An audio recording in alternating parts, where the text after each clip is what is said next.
नमस्कार जंटू में स्वागत आपका। मैं हूं योगेंद्र। आप देख रहे हैं खास खबर। खास खबर में हम बात करेंगे युद्ध की। युद्ध विराम की घोषणा के साथ ही सभी को लगा था कि चलिए तबाही के बाद भी अगर शांति होती है तो ठीक है, दुनिया अपना काम करेगी और चीजें पटरी पे लौटेंगी। लेकिन एक बार फिर पाकिस्तान की वार्ता के बाद बेपटरी होती नजर आ रही है। मैं नेतन्याहू साहब का अभी कुछ देर पहले का एक उनका बयान देख रहा था जिसमें उन्होंने कहा है कि युद्ध विराम किसी भी वक्त खत्म हो सकता है। इसी तरह से हॉर्मुज स्ट्रेट की घेराबंदी की बात ट्रंप ने कही है, लेकिन ब्रिटेन सहित कई मुल्कों ने मना कर दिया है कि अमेरिका की जो स्टाइल है उसमें हम सहयोग नहीं करेंगे, हॉर्मुज स्ट्रेट खुलना चाहिए।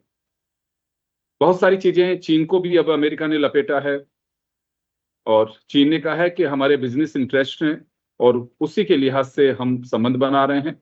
अमेरिका दूसरों पर दोषारोपण ना करे। तो चलिए, हमारे साथ विशेषज्ञों की टीम है। हमारे साथ पूर्व आईएफएस विदेश मामलों के जानकार डॉक्टर गौरीशंकर गुप्ता साहब हैं। लेफ्टिनेंट जनरल एसपीएस कटेवा साहब हमारे साथ में हैं, जो लगातार 28 फरवरी से ये पैनल हमारे साथ में मार्गदर्शन कर रहा है जन टीवी के दर्शकों का। लेफ्टिनेंट कर्नल हिमांशु सिंह जी हमारे साथ में, सभी का स्वागत है। सर गुप्ता साहब, आपके पास में आना चाहूंगा।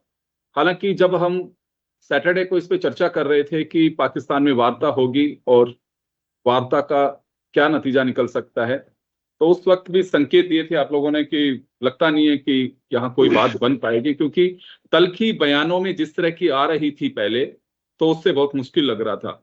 अभी कहीं आपको लगता है कि 24 अप्रैल तक, क्योंकि समय जो दिया था उन्होंने वो 24 अप्रैल, लेकिन नेतन्याहू ने कहा है कि कभी भी किसी भी वक्त ये सीज फायर खत्म किया जा सकता है, तो ये बयान और इस तरह के कहें कि युद्ध के रूप को और भयानक कर सकते हैं। नमस्कार योगेंद्र जी, नमस्कार हमारे दोनों को पैनलिस्ट को। देखिए, ये बिल्कुल क्लियर लग रहा था अपन ने जब डिस्कस किया था लास्ट टाइम कि दोनों साइड्स की जो पोजीशन है बड़ी डायमेट्रिकली ऑपोजिट है और उसमें रिकॉन्साइल करके कॉमन फीचर्स निकालना बड़ा मुश्किल था। और मैंने यही तीन चीजें बताई थी कि ये एनरिचमेंट का जो प्रोसेस है, स्टेट ऑफ हॉर्मुज है और जो प्रॉक्सीज है ईरान की, ये सबसे बड़े हर्डल इसमें बनेंगे और एग्जैक्टली वही हुआ। ये तीनों के तीनों इश्यू अभी भी वैसे की वैसे हैं। ईरान बड़ा क्लियरली चाहता है कि उनका जो ऑप्शन है न्यूक्लियर वेपन बनाने का वो बंद नहीं होना चाहिए और हो सकता है वो एनरिचमेंट का कुछ ना कुछ हिस्सा चाहते हैं। और वो जो अपना उन्होंने 60% एनरिच किया हुआ मटेरियल है उसको भी सरेंडर नहीं करना चाहते। तो एक तो सबसे बड़ी हर्डल तो ये है। दूसरी हर्डल जो अभी तक इंटरनेशनल वाटरवे रहा है और पूरे संसार में इस तरह के कई तरह के स्टेट्स हैं और अगर जी। एक देश उसको वेपनाइज करेगा और उसके ऊपर टोल टैक्स लगाएगा तो फिर सैकड़ों जगह ऐसे टोल टैक्स लग जाएंगे और पूरी की पूरी वर्ल्ड शिपिंग और वर्ल्ड ट्रेड जो है वो इम्पैक्ट होगा और जो अंतर्राष्ट्रीय कन्वेंशन है इसके ऊपर वो सारे की सारी बेकार हो जाएंगी। तो ये एक बहुत बड़ा मुद्दा है और उसके ऊपर तो मैं समझता हूँ कि ईरान का कोई भी समर्थन नहीं करेगा। सभी देश, चाहे वो यूरोपियन यूनियन हो, चाहे वो एशिया पैसिफिक के हों, चाहे लैटिन अमेरिका के हों, वो सब के सब इसको अस्वीकार करेंगे कि इस तरह का कोई चीज होना चाहिए। और तीसरा चीज जो है आतंकवाद को और देशों में बढ़ाना और आतंकवादी संगठनों को पनाह देना या उनको हेल्प करना, ये नेचुरली एक बड़ा मुद्दा है। तो इन चीजों पे मेरे को नहीं लगता कि अभी कोई समाधान सामने नजर आ रहा है। और जिस तरह से प्रेसिडेंट ट्रंप ने कहा है कि वो आज हमारे टाइम के हिसाब से करीब 8-9 बजे जो है वो स्टेट ऑफ हॉर्मुज का ब्लॉकेड शुरू कर देंगे। उनका पर्पज ये है कि स्टेट ऑफ हॉर्मुज से जो ईरान एक्सपोर्ट कर रहा है अभी तक, पर्टिकुलरली जो चाइना को बड़ी क्वांटिटी में क्रूड ऑयल जा रहा है और भी कुछ देशों को जा रहा है, हमें भी आ रहा है, तो वो कह रहे हैं कि ये इन सब देशों को ये जाना बंद होना चाहिए और उससे ये देश भी ये आवाज उठाएंगे कि ये इंटरनेशनल वाटरवे पूरी तरह खुलना चाहिए, या तो सबके लिए खुले या सबके लिए बंद हो। और इससे सबसे बड़ी परेशानी होगी जीसीसी स्टेट्स को, क्योंकि उनका पूरा का पूरा व्यापार की जो लाइफ लाइन है वो स्टेट ऑफ हॉर्मुज है। वहां से सिर्फ एनर्जी ट्रेड ही नहीं बल्कि उनके तो खाने पीने की चीजें जितनी भी हैं, चाहे फ्रूट्स हो, वेजिटेबल हो, राइस हो, वो सारा का सारा, मेडिसिन हो, सब वहीं से आती है, वहीं से जाती हैं। तो उनके लिए एक बहुत बड़ा इससे संकट आएगा और इससे इकोनॉमी जो है वर्ल्ड की वो इनडायरेक्टली और डायरेक्टली सब तरह से प्रभावित होगी, क्योंकि जो सप्लाई लाइन्स हैं वो बहुत एरियाज में डिस्टर्ब होंगी, चाहे वो मेडिसिन की हो, फार्मास्यूटिकल की हो, चाहे वो इलेक्ट्रॉनिक्स की हो, चाहे वो एनर्जी की हो, या एल्यूमिनियम की हो, या उर्वरक की हो, सब लाइन्स के ऊपर असर पड़ेगा। ये बिल्कुल सामने बिल्कुल क्लियर है। और जो नेतान्याहू ने कहा है वो सच्चाई है, क्योंकि जैसे ही इंटरनेशनल ये अमेरिका इस वाटरवे को क्लोज करेगा, तो ये जी अमेरिका इसको, ईरान उसको ये युद्ध मानेगा। ये ऑलरेडी उनके जो आईआरजीसी के प्रवक्ता है उन्होंने बता दिया है कि ये युद्ध माना जाएगा, और फिर कोई सीज फायर नहीं लागू रहेगा। तो ये हम्म। 1-2 दिन में आप देखेंगे कि वापस से युद्ध की उसी तरह से आशंकाएं बढ़ेंगी, और जी एक दूसरे के ऊपर आक्रामक रुख चालू होगा। ये क्या रूप लेता है मैं ये अभी नहीं कह सकता, लेकिन चाइना का इसके ऊपर बड़ा नजर बना हुआ है। चाइना जो है वो रीबिल्डिंग जो करेगा ईरान का, उसका उसकी ऑलरेडी आंखें हैं उसके ऊपर। जो अरबों रुपए का कॉन्ट्रैक्ट्स आएंगे वो चाइना चाहेगा कि उनको मिले, तो वो चाइना उनकी हेल्प कर रहा है। और इसीलिए प्रेसिडेंट ट्रंप ने कहा कि उनको अगर किसी तरह की मिलिट्री मदद दी, तो 50% एडिशनल ड्यूटी उनको देनी पड़ेगी। तो ये एक नई पॉलिटिक्स अब चालू होगी। इसकी शुरुआत आप कुछ 1-2 दिनों में देखेंगे, और 1-2 जी दिनों के बाद ये युद्ध विराम मेरे को बिल्कुल लगता है टिक नहीं पाएगा। बिल्कुल वही स्थितियां लगती हैं। मैं कटेवा सर आपके पास में आना चाहूंगा। संदेह पहले से ही था कि ये वार्ता बहुत मुश्किल होगी, और वार्ता तो हुई लेकिन कोई रिजल्ट नहीं निकला, क्योंकि इसमें कई चीजें ऐसी भी थी कि जो रूट लिया हुआ था उसमें भी कोई बहुत ज्यादा मुझे नहीं लगता था कि इस तरह का कोई बेनिफिट हो पाएगा। चलिए, एक बार की वार्ता होती है, सहमति नहीं बन पाती है। हालांकि ये युग आईटी का है कि कोई वापस भी जाने की आवश्यकता नहीं, वहीं से भी बात हो सकती है। कि जैसे बताया भी गया कि 10 बार बात की वेंस ने ट्रम्प से कि ये सिचुएशन बन रही है, लेकिन अपनी अपनी चॉइस है ट्रम्प साहब ने। मुझे लगता है कि कोई बहुत ज्यादा इसमें दिलचस्पी दिखाई नहीं है। ईरान का कहना है कि जिस तरह से हमें झुकाना चाह रहे थे वो झुकना बहुत संभव संभव नहीं था, और ना झुकेंगे ना रुकेंगे। अगर इस तरह की स्थिति बनी तो वापस से हम शहादत देना बर्दाश्त करेंगे, लेकिन झुकना बर्दाश्त नहीं करेंगे। तो ये चीजें दोनों ही तरफ से ये कहा जा सकता है सर कि कोई पीछे हटने को तैयार नहीं है, परेशान दोनों हैं। नेतन्याहू का जो बयान है बहुत ही, मुझे लगता है कि बड़ा सोच समझ के दिया है। उनके बयान इतना विलंब होना भी एक आश्चर्यचकित करने वाली बात है। वो तो बहुत पहले देने वाले थे ये बयान कि युद्ध विराम किसी भी वक्त खत्म हो सकता है, क्योंकि दक्षिणी लेबनान में जिस तरह से खुद जाकर के ग्राउंड रियलिटी उन्होंने चेक की है और अटैक्स की बात कही है, तो उसके बाद तो लगता है कि अब ये हमले और तेज हो सकते हैं। देखिए योगेंद्र जी, जहां तक नेतन्याहू का स्टेटमेंट की बात है, इजराइल कभी भी नहीं चाहता ये युद्ध बंद हो। बिल्कुल इजराइल के इंटरेस्ट के कारण ही ये युद्ध शुरू हुआ है, और क्योंकि उनके एग्जिस्टेंशियल प्रॉब्लम है। और ईरान और इजराइल की हमेशा से इस तरह की उन कई सालों से इजराइल अकेला एक है देश जो आसपास के देशों से लड़ता रहा है, और उनका एग्जिस्टेंस ही इसी चीज पे डिपेंड करता है कि वो कोई भी जो मुस्लिम कंट्री है, उस तरफ की गल्फ कंट्री की है, उनके आसपास के कोई भी देश उनसे मजबूत नहीं हो जाए, और किसी भी उसके देश को न्यूक्लियर वेपन के हासिल नहीं होना चाहिए। ये उनका शुरू से मुद्दा रहा है, और ये हमेशा रहेगा। तो ये बात की वो उन्होंने बोल रहे कि सीज फायर कभी भी टूट सकता है, उन्होंने तो सीज फायर कभी किया ही नहीं।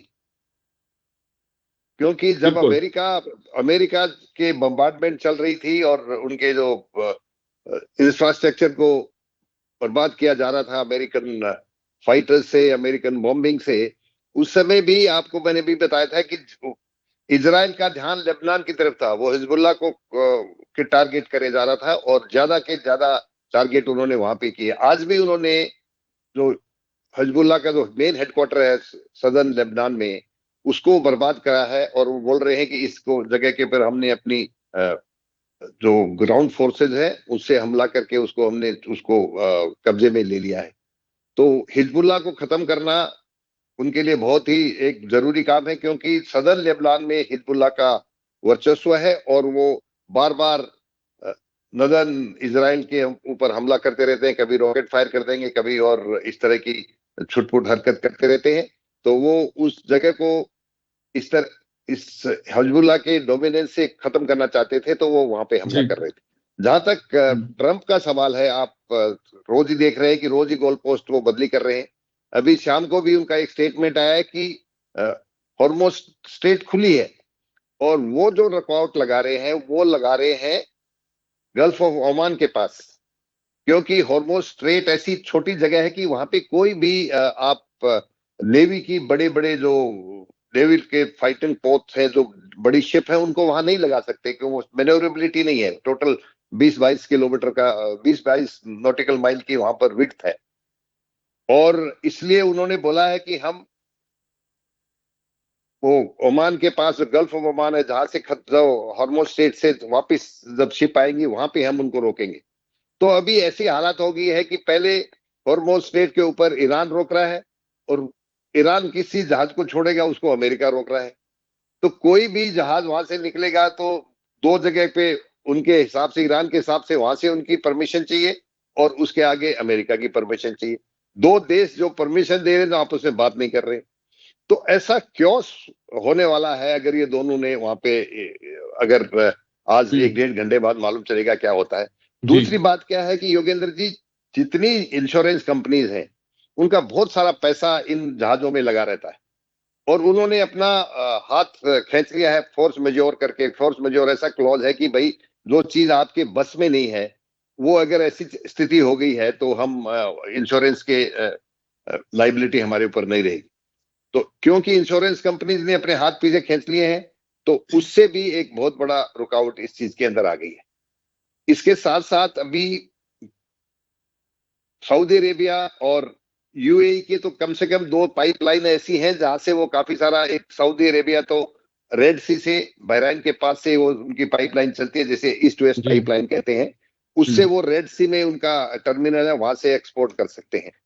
और अबू धाबी जो यूएई है, उसका अबू धाबी से फुजैरा करके एक ओमान के इसी हॉर्मुज स्ट्रेट के थोड़ा सा आगे जाकर के उनका टर्मिनल है, वो वहां से फिर हॉर्मुज स्ट्रेट में शिप्स के आने की जरूरत नहीं पड़ेगी, वो वहां से एक्सपोर्ट कर सकते हैं। वहां से उनका काफी सारा इंडिया में और चाइना में उनका क्रूड और उनकी गैस जाती है। तो ये अभी है इमरजेंसी जो है पाइपलाइन, इमरजेंसी जो सप्लाई लाइन है क्रूड ऑयल की और गैस की, वो इस पाइपलाइन के जरिए चलेगी। परंतु अभी शाम को पता चलेगा कि 1-1.5 घंटे बाद की, क्योंकि अभी गोल पोस्ट उन्होंने बदले। पहले तो बोला था हॉर्मुज स्ट्रेट को मैं कब्जे में करूंगा, उसको मैं कंट्रोल करूंगा। अभी बोल रहे हैं कि हॉर्मुज स्ट्रेट ओपन है, उसका हमारे वो ओपन है, और वहां से जो भी, लेकिन जो पैसे देके लोग निकलेंगे वहां से, हाँ, जो वहां की शिप वहां टोल दे के आएंगी। और ये टोल वाली बात भी सिर्फ ईरान के लोगों ने बोली है कि वहां अभी से टोल लेना शुरू हुआ कि नहीं हुआ, इसकी कोई कंफर्मेशन नहीं हुई, क्योंकि मेरी टाइम जो कन्वेंशन है जहां पे पूरी की पूरी जहाजें चलती, कहीं पे भी इस तरह का कोई सिस्टम नहीं है अभी तक। बहुत देने का नहीं सारे है बोटलनेक्स हैं, हाँ, जहां पर कोई इस तरह का कोई। मैं वापस लौटता हूँ सर आपके पास में, वापस लौटता हूँ मैं कर्नल हिमांशु के पास में जाना चाहूंगा।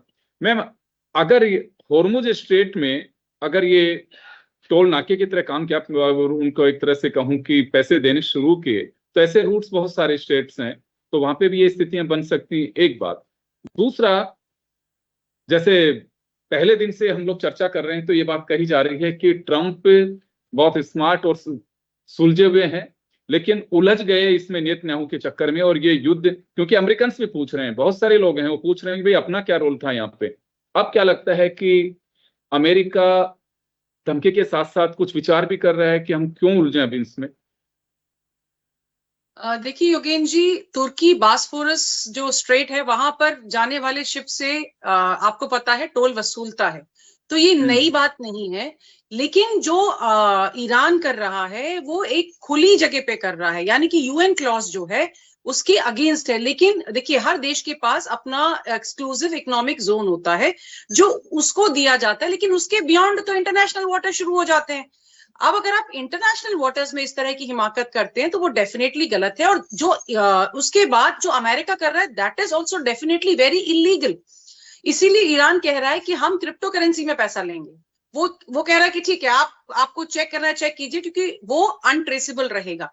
लेकिन एक और चीज है, देखिए इसमें ऐसा नहीं है कि ईरान पे ही सिर्फ हमला हो रहा है। ईरान को इन्होंने बहुत पहले से सेग्रीगेट करना शुरू कर दिया था। जब इन्होंने वेनेजुएला में किया था, वो कहीं ना कहीं से कोशिश कर रहे थे कि हम तेहरान को सबसे अलग कर दें, और उसको 12,700 सैंक्शंस तो पहले लगे हुए थे, अभी भी उसको इकोनॉमिकली चोक करने की कोशिश की जा रही है, जो गुप्ता सर भी कह रहे थे। तो इकोनॉमिकली, लेकिन अगर आप उसको चोक करेंगे, अगर आपको लगता है कि चाइना को आप टारगेट करेंगे इनडायरेक्टली, तो चाइना ऐसा नहीं है कि वो मान जाएगा। परसों नरसों ही 5 जहाज आए हैं जो वेपनरी लेके आए हैं, और बंदर अब्बास में भी आए थे, और जो चाबहार पोर्ट है उसमें भी आए हैं। दूसरा, सीपैक की जो रोड है वो लगभग तैयार है। तो ऐसा नहीं है कि चाइना को अगर इनके साथ में व्यापार करना है तो उसको सिर्फ समुद्र से ही आने की जरूरत है। लेकिन उसमें एक बहुत बड़ी प्रॉब्लम उनकी आएगी पाकिस्तान से, क्योंकि पाकिस्तान अमेरिका के बिना कुछ वहां पे करने नहीं देगा। सो चीजें बहुत ज्यादा कॉम्प्लिकेटेड हैं। अब आगे ये देखना है कि क्या अमेरिका की बेवकूफी की वजह से या डोनाल्ड ट्रंप के अड़ियल वजह की वजह से पूरा विश्व इस तरह की खतरनाक जो एक डाउनवर्ड क्लिफ है उसको झेलेगा। देखिए, अगर डोनाल्ड ट्रंप नहीं भी होते ना, तो जो भी कोई प्रधानमंत्री या राष्ट्रपति वहां पे होता, वो भी यही करता जो इन्होंने किया है, क्योंकि it is not Donald Trump who is taking their decision. वहां पर एक लॉबी है जो जूइश लॉबी है, पेंटागन है, और बहुत सारे ऐसे तथ्य हैं। अमेरिका का एक सेट प्लेबुक है, और ये जो भी कुछ हो रहा है वो उस प्लेबुक की बदौलत हो रहा है। दे डोंट केयर अबाउट कि विश्व में मंदी आएगी, क्योंकि विश्व पहले भी 3 बार इस तरह की मंदियां झेल चुका है। 1979 में एक बार हुआ था, 1973 में हुआ था, और जब ये गल्फ वॉर हुआ था तब भी हुआ था। तो विश्व ने हर बार जब भी तेल का क्राइसिस देखा है, उसके बाद विश्व में मंदी आई है। और देखिए, जो खाद्यान्न वाली बात जो गुप्ता सर भी बता रहे थे, नॉट जस्ट खाद्यान्न, एल्यूमिनियम वगैरह, तो खाद्यान्न जैसी इंडस्ट्री ऐसी है जिसमें अगर आप आज खाद नहीं डालेंगे तो उसका असर आपको 6 महीने बाद दिखाई देगा। लेकिन बाकी जो चीजें हैं उनका तो आपको इमीडिएट असर दिखाई देना शुरू हो गया है। चीजें महंगी हो रही हैं, टेक्सटाइल, सिरेमिक, इन सब की जो उत्पादन है, इस पे ऑलरेडी बैन लगने शुरू हो गए। लोगों ने अपनी फैक्ट्रीज बंद करनी शुरू कर दी हैं। छोटे कंट्रीज ऑलरेडी राशनिंग कर रहे हैं। तो हमें ये देखना है कि ये पूरा विश्व का जो क्राइसिस है, क्या अमेरिका इससे अछूता है? अमेरिका बिल्कुल अछूता नहीं है। अमेरिका में जो पेट्रोल की कीमत $1 या $1.5 थी, आज वो $3 से $4 है। तो क्या डोनाल्ड ट्रंप ये चाहते हैं कि जो पहले उन्होंने टैरिफ वाली बेवकूफी की थी, जिसके लिए इनके यहाँ चीजें महंगी हुई थी, अब आप डीजल पेट्रोल महंगा करके अपनी जनता को फिर से त्रस्त करना चाह रहे हैं, स्पेशली ऐसे टाइम पे जब आपके मिड टर्म इलेक्शंस में बहुत ज्यादा समय नहीं है। लेकिन जैसा मैंने पहले कहा कि ये अब जो इनकी बेवकूफी है, इसने ईरान को एक उभरती हुई शक्ति बना दिया। देखिए, मिडिल पावर्स पहले नहीं उलझ रही थी कहीं पे भी, लेकिन आपने हूती, हमास, हिजबुल्ला को खत्म करने के चक्कर में एक और वेपन हॉर्मूज खड़ा कर दिया है। तो अब HHH की बजाय 4H हो गए हैं, जिससे पूरे विश्व को डील करना है। और जहां तक देखिए हिजबुल्ला का सवाल है, तो हिजबुल्ला को $700 बिलियन हर साल ईरान देता है, जिससे हिजबुल्ला की तनख्वाहें चलती हैं। वहां पे rocket launchers, rocket missiles, drone सब प्रोवाइड करे जाते हैं। वो वहां पर सिविल में पूरा एड्स प्रोवाइड करता है, हॉस्पिटल्स हैं उनके बाकायदा। देखिए, जो बेरूत में इस समय सरकार है, वो सरकार अपनी जनता से इस बात का सरोकार नहीं रखती है कि कल हिजबुल्लाह के समर्थन में जो जनता सड़कों पे आई है, उनका ये कहना है कि अगर हमें इजराइल से कोई बचा सकता है तो वो हिजबुल्लाह है, क्योंकि ईरान को भले ही वो पसंद करे ना करे, लेकिन इजराइल का खौफ बहुत ज्यादा है। जिस तरह से गाजा बर्बाद हो गया है, वो नहीं चाहते कि लेबनान भी बर्बाद हो। भारत की तरफ से यूनिफिल जो है, वहां पे हमारी फौजी हैं, वो जाते हैं। पिछले 25 साल से तो मैंने खुद देखा है। लेकिन देखिए, 25 साल के बाद भी इस संकट का कोई समाधान नहीं निकला है। तो हिजबुल्लाह को सिर्फ एक टेररिस्ट ऑर्गेनाइजेशन मानकर हम डिसमिस नहीं कर सकते। वो वहां पर पावर भी बहुत हद तक कंट्रोल करती है, और जो पावर में होता है, देखिए, उसको एकदम से आप खत्म नहीं कर सकते हैं। तो जियोपॉलिटिक्स, योगेन जी, इस समय बहुत ज्यादा कॉम्प्लिकेटेड हो गई है। इसमें सिर्फ ईरान, अमेरिका और इजराइल का एंगल नहीं है, इसमें सऊदी अरेबिया का एंगल आ गया, इसमें चाइना का एंगल आ गया, इसमें रशिया का एंगल आ गया। तो अगर युद्ध कोई समाप्त करना भी चाहे तो इतनी आसानी से होगा नहीं, क्योंकि इसमें आपको जो, जैसे घड़ी की सुई में आपको सिर्फ 3 सुइयां ऊपर दिखती है, लेकिन पीछे गरारियां बहुत सारी चल रही होती है। तो यहाँ इस समय बहुत सारी गरारियां बैकग्राउंड में चल रही है। तो मुझे लगता है ये चीजें थोड़ी कॉम्प्लिकेटेड तो हैं, पर देखना है क्या ये बिल्कुल। सच में सुलझाना चाहते हैं। बात यूरेनियम की नहीं है, बात एनरिचमेंट की नहीं है, बात मिसाइल्स की नहीं है, बात उससे कहीं ज्यादा है। जी योगेंद्र जी। बिल्कुल आप सही फरमा रहे हैं। चलिए, इसी बीच एक बड़ा बयान आया है कि एक नोटिस देते हैं, जैसे नेवल को डिप्लॉयमेंट करने के लिए वहां पे नोटिस दे दिया गया है कि जो अमेरिकी नेवी है उसको, और वो वहां पे अलर्ट मोड पे उन्हें कर दिया गया है। तो इससे लगता है कि ये तनाव बढ़ेगा। अब वो तनाव किस तरह से किस स्तर तक बढ़ेगा वो देखने वाली बात होगी। गुप्ता सर का रुख करना चाहूंगा मैं। सर, दोनों तरफ से बयान आ रहे हैं और इसमें कहा जा रहा है कि ईरान की तरफ से कहा जा रहा है कि ट्रंप जैसे चाहते हैं वैसे नहीं होने देंगे, और ईरान के खिलाफ होर्मुज पे अमेरिका ने अपनी नौसेना को पूरी तरह से अलर्ट मोड पे कर दिया है। तो ये तनाव बढ़ेगा। मुझे तो लगता है कि जो नेतन्याहू ने कहा है कि किसी भी वक्त सीज फायर जो है वो खत्म हो सकता है और वापस से युद्ध के हालात बन सकते हैं। हालांकि उन्होंने अपने स्तर पे, चाहे वो लेबनान की तरफ उनकी तोपें हों, मिसाइलें हों, लेकिन युद्ध तो उन्होंने तो कभी खत्म किया नहीं। तो ये सिलसिला बढ़ेगा, और अभी युद्ध का ही नहीं, या होर्मुज पे आकर के सारा सबकी निगाहें टिकी रहेंगी अभी फिलहाल। योगेंद्र जी देखिए, मेन मुद्दा ये है कि ईरान पूरे के पूरे वेस्ट एशिया को कंट्रोल करना चाहता है। जी ईरान एक बड़ा देश है उस रीजन में, और जीसीसी स्टेट्स के पास एनर्जी के बहुत रिसोर्सेज हैं, उनके पास पॉपुलेशन बहुत कम है, उनके पास हथियारों के इतने संसाधन नहीं है। ईरान जो है ऑलरेडी लेबनान कंट्रोल कर रहा है, पहले सीरिया भी कंट्रोल करता था, लेकिन वहां तख्ता पलटने से कुछ चेंज हो गया। इराक को कंट्रोल कर रहा है, और वो चाहता है कि वो जो पूरे के पूरे जीसीसी स्टेट्स हैं उनको भी मैं कंट्रोल कर लूं, और उनके सारे एनर्जी रिसोर्सेज मेरे पास आ जाएंगे तो मैं एक ग्लोबल पावर के रूप में उभर के आ जाऊंगा। और फिर अगर मेरे पास न्यूक्लियर वेपन हो गया तो फिर मैं तो मेरे को कोई चैलेंज नहीं कर पाएगा। तो ये सबसे बड़ी समस्या है जिसको लेकर के अमेरिका इंटरवीन कर रहा है। अमेरिका नहीं चाहता कि ईरान उस स्थिति में आए कि वहां उस वेस्ट एशिया के सभी देशों को वो कंट्रोल करे, और पर्टिकुलरली ऐसी सरकार, मुल्लाओं की सरकार, जो बिल्कुल रेडिकल इस्लाम को सपोर्ट करती है, ऐसी सरकार के पास अगर न्यूक्लियर वेपन आ गए और उन्होंने वेस्ट एशिया को कंट्रोल कर लिया, तो फिर ये समझिए कि पूरे विश्व में एक तरह का आतंकवाद आ सकता है, उनका ये मानना है। इजराइल का तो डेफिनेटली ये मानना है कि फिर उनका अस्तित्व ही खत्म हो जाएगा, क्योंकि उनके ऊपर तो क्वेश्चन काफी अरसे से उठ रहे हैं। तो ये सबसे बड़ा प्रश्न है। इसी प्रश्न को लेकर के अमेरिका ने ये इजराइल के साथ मिलकर ये आक्रमण शुरू किया था, और इसी प्रश्न को लेके वो आगे बढ़ना चाहेंगे। वो नहीं चाहेंगे कि ईरान को कोई रिप्रीव मिले अभी, और ईरान का कोई ना कोई आधिपत्य किसी भी रूप में वहां आए। गल्फ स्टेट्स भी बिल्कुल नहीं चाहते हैं, एक भी छहों के छहों गल्फ स्टेट, चाहे यूएई और सऊदी अरेबिया में आपस में राइवलरी हो, लेकिन वो दोनों ही नहीं चाहते कि ईरान का वहां कंट्रोल रहे कंप्लीटली, क्योंकि वहां कंट्रोल होने से उनका वर्चस्व, ईरान का वर्चस्व उस पूरे के पूरे एरिया में हो जाएगा। तो ये एक अभी चलेगा, इसमें आपको कोई डाउट नहीं होना चाहिए। कुछ इकोनॉमिक परिस्थितियां भी हमें महसूस हो रही हैं, सप्लाई चेन ऑलरेडी इफेक्ट हो रहा है, होगा बिल्कुल कुछ हद बिल्कुल, तक और क्योंकि होगा, 10-20 लेकिन सर, क्रूड ऑयल में भी एक 10-20 का इजाफा अल्टीमेटली हुआ जो है है इन ना, तमाम चीजों को देखते हुए। एक मिनट योगेंद्र जी, अल्टीमेटली जो है ना, आई जो इनका रिवोल्यूशनरी गार्ड है वो कोलैप्स होंगे, और उसके बाद ईरान की ये परिस्थितियां बदलेंगी, ऐसा मेरा मानना है।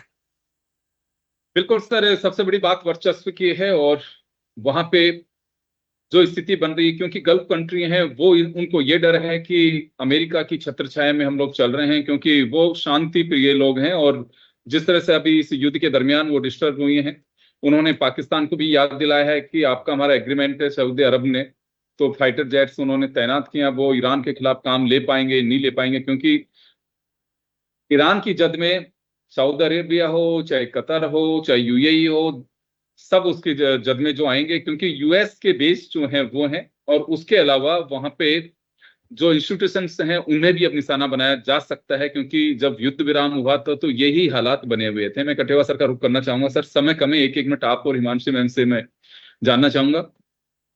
मैं आपसे ये समझना चाहूंगा कि जो एग्रीमेंट था पाकिस्तान का और सऊदी अरब का, युद्ध के बीच ही पाकिस्तान ने अपने फाइटर्स को वहां लगाया है, सोल्जर्स को भी वहां भेजा है, तो वो इसका हिस्सा है। और ईरान के खिलाफ क्या पाकिस्तान इस लड़ाई में फिर हिस्सा ले सकता है?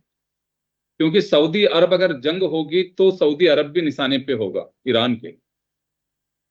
देखिए योगेंद्र जी, जहां तक पाकिस्तान और सऊदी अरेबिया का ये जो ट्रीटी थी, ये अभी जो उन्होंने भेजी है थोड़े जो अपनी प्रेजेंस दिखाने के लिए, वो मुझे नहीं लगता कि बिना अमेरिका की परमिशन के वो पाकिस्तान इस तरह का कोई कदम उठाएगा। और छोटी दो तीन चीजें और मैं जल्दी आपको बताना चाहूंगा कि जो हॉर्मोज स्टेट को रोकने का जो आज ट्रंप की अपील थी और नाटो फोर्सेस और अपने एलाइज से अपील थी कि आप आइए और मुझे इसमें मदद कीजिए, उसके लिए ऑस्ट्रेलिया ने मना कर दिया है उन्होंने। और आज अभी थोड़ी देर पहले ब्रिटेन ने भी मना कर दिया। यूके के प्राइम मिनिस्टर का भी फोन आया है हॉर्मुज खुलना चाहिए लेकिन इस तरह से नहीं। हाँ, कि हम लोग नेगोशिएशन करके हॉर्मोज खोलिए, हॉर्मोज को ब्लॉक करना कोई इसका समाधान नहीं है। दूसरा, कर्नल हिमांशी जी ने भी बताया था कि जो टोल कलेक्ट करने की बात है, जो तो इंटरनेशनल वाटर है उसमें कोई टोल कलेक्ट नहीं कर सकता है, परंतु जो आपके कंट्री के साथ साथ लगे हुए जो आप जो कितने नॉटिकल माइल्स तक आपकी अपनी उसमें अपनी बाउंड्री में आते हैं, वहां पे आप टोल कलेक्ट कर सकते हैं 8 नॉटिकल माइल्स तक। हाँ, तो आज उन्होंने, आप देखेंगे कि लड़ाई से पहले जो हॉर्मोज स्ट्रेट से जो शिपिंग का रास्ता था वो बिल्कुल बीच में था, और अभी पोस्ट सीज फायर जो उन्होंने मूवमेंट किया है उसमें उन्होंने बताया है कि इस इलाके जो रास्ता था पहले वो उसमें माइंस डाल दी गई है। माइन डाली या नहीं डाली है पता नहीं, परंतु उन्होंने कोशिश की है कि वो पूरा का पूरा जो रास्ता है जहाजों का वो ईरान की बाउंड्री के साथ साथ जाए, जिससे कि उन्हें सहूलियत हो जाएगी, वो टोल कलेक्ट कर पाएंगे। और अभी भी अमेरिका, किसी को शक है कि इस तरह के उन्होंने माइंस डाली हैं समुद्र में, और ना उनकी मैपिंग है ना कुछ और है, ना कोई अभी प्रूफ है कि वहां है कि नहीं, परंतु पोस्ट सीज फायर जो रास्ता उन्होंने दिखाया है शिपिंग के लिए वो काफी ईरान की बाउंड्री के साथ साथ है। वो शायद इसीलिए है कि वो इस पे क्लेम कर देंगे कि हमारी बाउंड्री से ये जा रहे।